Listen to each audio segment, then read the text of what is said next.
All right, case study number 2, petroleum contaminated soils. And here's where we can talk about sampling units and the question about random samplings, okay? And I was hoping that Eric or Dean would be here for these last two. I guess they weren't able to attend. But, Eric's here. Oh, Eric is here. Eric, oh, there you are. Okay, good. You're on the spot, just like Tressa was. Okay, very good. All right, so this. I'm sorry? Rick is last guy. Keith over there. I'm setting you up, Rick. Yeah, indeed. All right. This is a situation. We have lots of petroleum contaminated soils around the country. A lot of times we use land farm techniques to treat the soils and so on. And so we developed this around some of the stuff that's been done in Idaho. It's sort of a hodgepodge of ideas and techniques that have been going on. So again, we start with step number 1, state the problem. The problem description is company has excavated almost 500 cubic yards of petroleum contaminated soils. And we've set this in the Gulf Coast. It was in Idaho, sort of to protect the innocent, all that good stuff. It makes a good story. And they want to initiate on-site land farm operations to treat these soils. Somebody apparently ran a calculation and said disposal costs would be a lot more to send to a landfill. And so the company wants to develop a cost-effective sampling and analysis plan to determine when they reach soil cleanup. The planning team, this one's smaller. Eric and anyone else can weigh in. I've got 3 members. We've got the ES&H manager with quality assurance background, an operations manager, and a chemist. Okay, again, there's no statistician, but we can argue that point. I'm open to that. I'm partial to statisticians. Okay, so that's where we start with the planning team. The conceptual model is that the soils originated on site. The company obviously would, hopefully at least, know what kind of contaminants. Basically, they've got gasoline range, diesel range organics, and BTEX type compounds.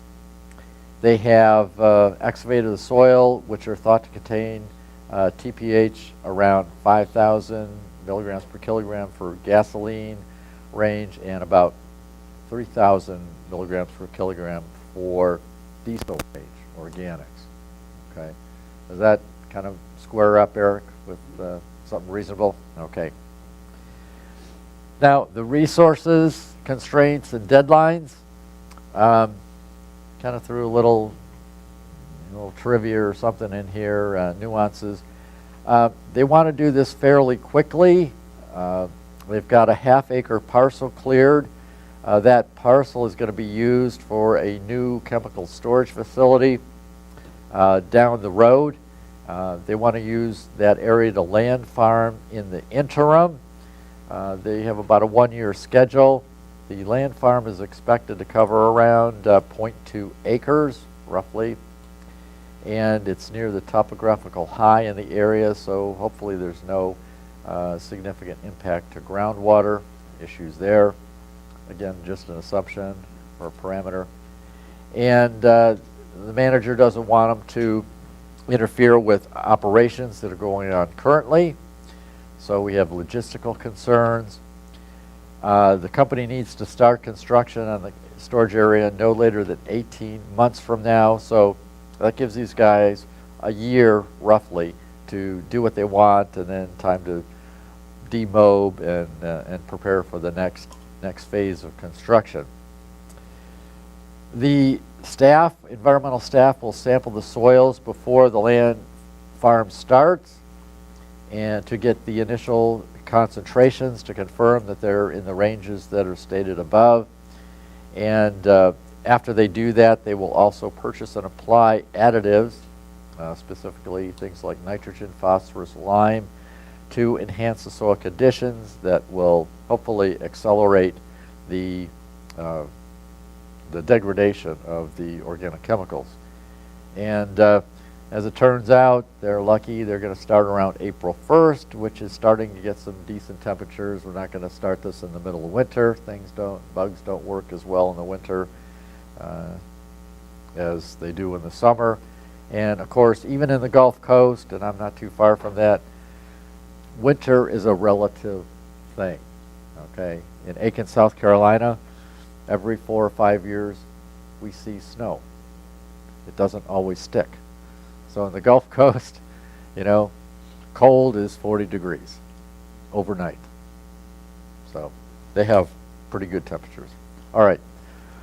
Does that sound logical? Is that reasonable? Anybody have any questions on that? All right. The goal of the study is, and the principal study question is, do the land farm soils, of course this is after the land farming, meet DEQ limits of less than 100 milligrams per kilogram for gasoline and 1,000 milligrams per kilogram of ppm for the diesel range after 6 to 12 months of land farming operations. Now, the company wants to set this up because since they're doing it or starting at least in the summer months, they're going to sample the soils 6 months after operations start. These are not the highest range concentrations, 3,000 to 5,000 parts per million, that you might see. And so they think possibly after 6 months, they could be done. So they're willing to risk a sampling event in hopes to get things going more quickly. And if they're below 1,000 milligrams per kilogram gasoline and 100 milligrams and 1,000 milligrams diesel, they'll terminate the operations. Those are the action levels. And that'll be a good thing because that will keep the schedule moving. In fact, they'll be ahead of schedule. And if they're still above the limits, they'll have 2 different options. Option 1 will be to look and see if the gasoline is below 250 and diesel below 1,500. And if that's the case, they will continue processing, doing just what they're doing, tilling once in a while and just kind of letting the bugs do their little deal. And if not, they will add some additional nutrients to the soil, maybe increase the tilling rate, and try to accelerate the process so that they do not meet that exceed that 12-month deadline for final compliance under the 100 and 1,000 milligram per kilogram limits. Decision statement, they say if the sampling event indicates soils are below, then the land farming will cease. Otherwise, they'll continue until they get under the state limits for both gasoline and diesel ranges. So again, this is a fairly straightforward DQO process. 2 different types of contaminants. They're you got to get them both right all at the same time. That's maybe a little bit tricky, but not too bad. Now, so we can move on to step 3. Step 3 says identify sources and types of information. Before they start land farming, they're going to test for ambient levels of nitrogen, phosphorus, pH, moisture, porosity, grain size, all those things. They need to understand the nature of their material. And I'm not a soil scientist. I understand we have 1 or more soil scientists here. These will enter in ways the statistician doesn't understand, perhaps, but they're important factors. Okay, I know these will influence the degradation rate. And so based on the results, there may be other decisions made, but certainly the amount of the chemicals added, the amendments, so to speak, will be factored in to reach what they might consider optimum levels for starting. Number 2, we have sampling and analysis methods, which are going to identify the information in terms of sampling. The in-situ soils are going to be, samples need to be taken by state regulation every 15 linear feet. just FYI, this is an actual regulation from the state of Oklahoma. Okay, so I didn't invent this. I have no idea if that's a good thing or a bad thing. Oklahoma is a big oil and gas producer. They might be a little lenient. I don't know, but it was a real value, and so it works. And doing the math at this spacing, a sample will assess approximately 225 square feet of surface area, which generally a land farm, I understand, is about 18 inches deep. And so again, that translates to about 12.5 cubic yards. Okay, now certainly Mountain Home doesn't want to measure every 12.5 cubic yards. I don't know if you have enough lab capacity to do all that in the state of Idaho or even in the country. So to do this, they set up a 5 by 5 foot grid over the land farm. And basically they're going to select random grids in which they will do the sampling. Okay, once they sample it, it'll be done by TerraCore or Encore type sampling devices, which take little just short amounts. 5 sample increments will be combined to create a laboratory sample. The VOCs will follow the Alaska Department of Environmental Conservation method AK-101 for gasoline, and the material will be extracted into methanol in the field as a preservative. Okay, the pH samples will be composed of 10 equally sized increments using a handheld soil probe or some type of equivalent device. Those aliquots will be put in a 1-gallon Ziploc bag and homogenized and placed in laboratory provided containers, put on ice and shipped off. Okay. So Eric, is there anything you want to add on that? Okay. Is that fairly standard approach to these types of? I mean, one thing, we simplified this so we weren't dealing with 20 chemicals of concern. So we don't have a TPH standard here in Idaho. So this is we instead of having 20 different chemicals, 20 different screening levels, I decided to just keep it simple. Example, keep it as TPH is used for disposal criteria. Okay. All right. Good. Okay, step 4.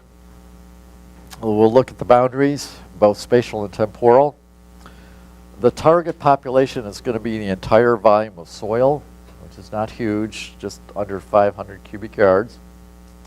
This half-acre parcel will accommodate a 60-foot by 140-foot land farm with an 18-inch soil depth, and the parcel's needed 18 months from now. That's the temporal boundary, and so they want to get this thing done in 12 months, just to give them a little breathing room. That's fairly straightforward. The decision unit will be the entire land farm, comprising of about 0.2 acres, roughly. The temporal boundaries, we want to get this thing knocked out in 13 months. 12 is better, 6 is even better, and we'll just see how that goes, although we probably won't ever really know. Now, on page 59, we have the smallest sampling unit, and the sampling unit is going to be what we're calling a zone, and you can see the 60 by 140-foot land farm. Each cell has a number. There's 336 cells. Zone 1 has 84, Zone 2 has 84, and so on. And each of those little squares is a 5 by 5 foot area. Sampling units are going to be those zones, and we will take random samples within each zone. So each one of the 84 5 by 5 foot areas is available for the random number selection. And then we do zone 1, we do zone 2, we we do zone 3 and 4. The reason I did that was, as we saw in VSP, you might have real big empty areas. Now, zone 1, every location is available for sampling. Okay, same with the other zones. Okay, now we can argue whether that's good or bad. And if you're okay with having big open areas, I'm okay with it too. Random sampling is random sampling. If you follow the rules, you know, it all works out. I didn't have a really good justification for saying there's stratification. You know, I figured, it might be some, but it's probably going to be, there's some mixing involved, and then certainly there's going to be tilling, and in the end, it's not like a plume type situation. So that was an assumption I made, simplifying if nothing else. Now, the analytical approach, the population parameter, got to figure what that out is. Okay, it's going to be the composite soil sample for the various TPH concentrations, VOCs and gasoline, diesel, and so on. The decision statement, a little bit complicated compared to others since they're doing 2 sampling events. After sampling event 1, 6 months out, if all composite samples for both gasoline and diesel fall below the thresholds, and there is a typo, at least in mine, that should be, I believe, 100 and 1,000, not 10 and 1,000. Is that correct, Eric? Yeah, okay. We'll have to fix that, Tressa. Okay. Respectively, they can go. They're done.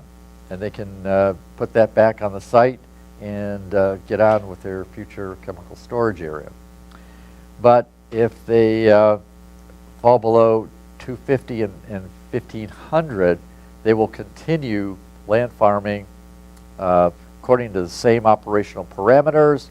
If they're higher than 250 and 1,500, then they'll get a little bit more aggressive.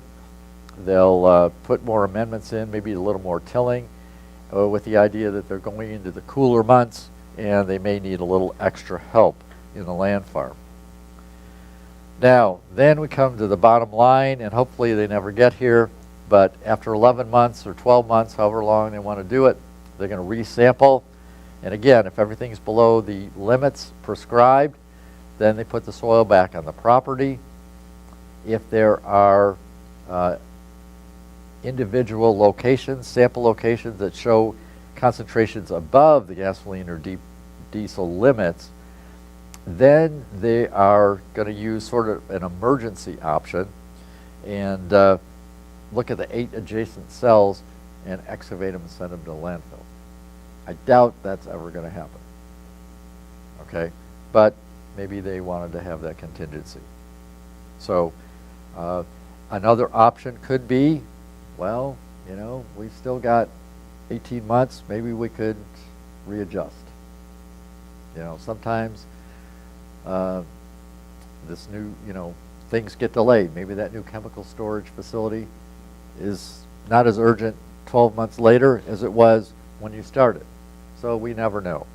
But we'll just accept it as it is for now. All right, performance or acceptance criteria. Basically, these are dependent on the state regs. Looking at gasoline and diesel concentrations at or below 100 and 1,000 milligrams per kilogram, respectively. That's our null hypothesis, and that they're going to be above, and then concentrations are less than those. Oh, we get another typo.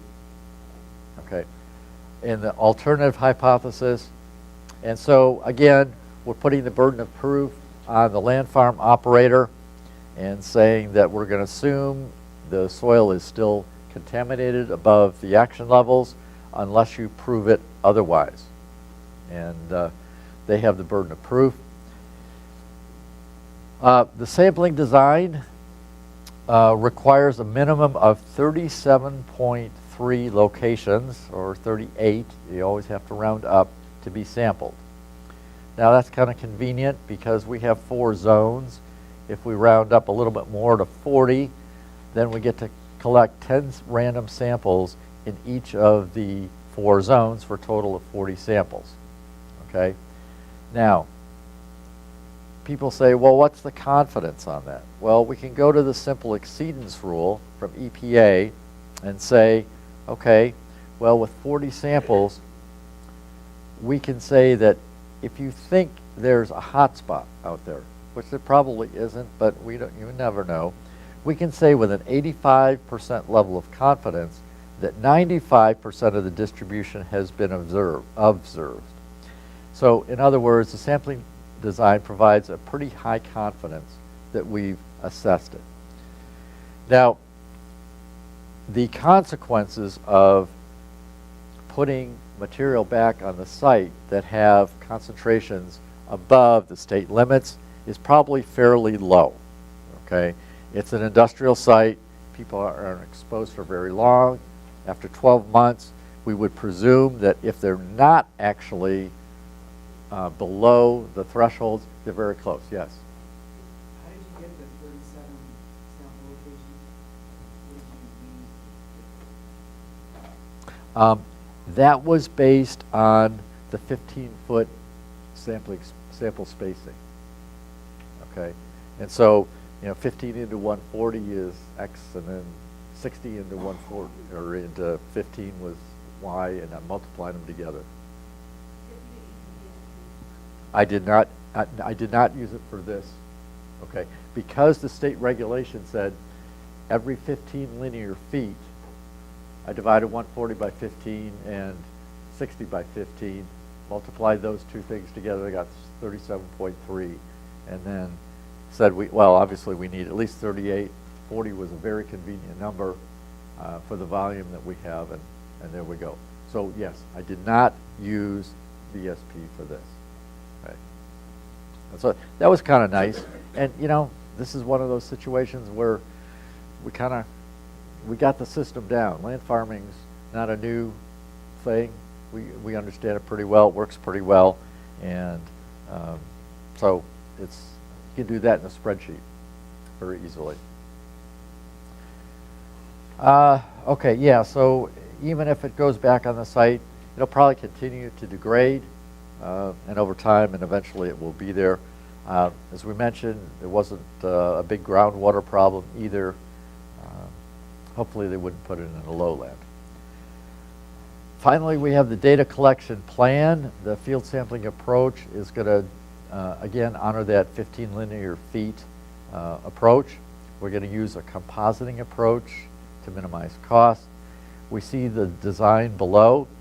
There are basically 2 types, the yellow and the red. The yellows are increments that are going to look for both VOCs and PAHs, and the red ones are going to just look for the PAHs.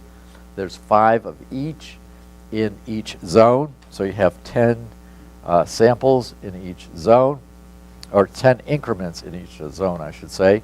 5 will go for the combined VOC pH, and 5 will go for the PAH sampling.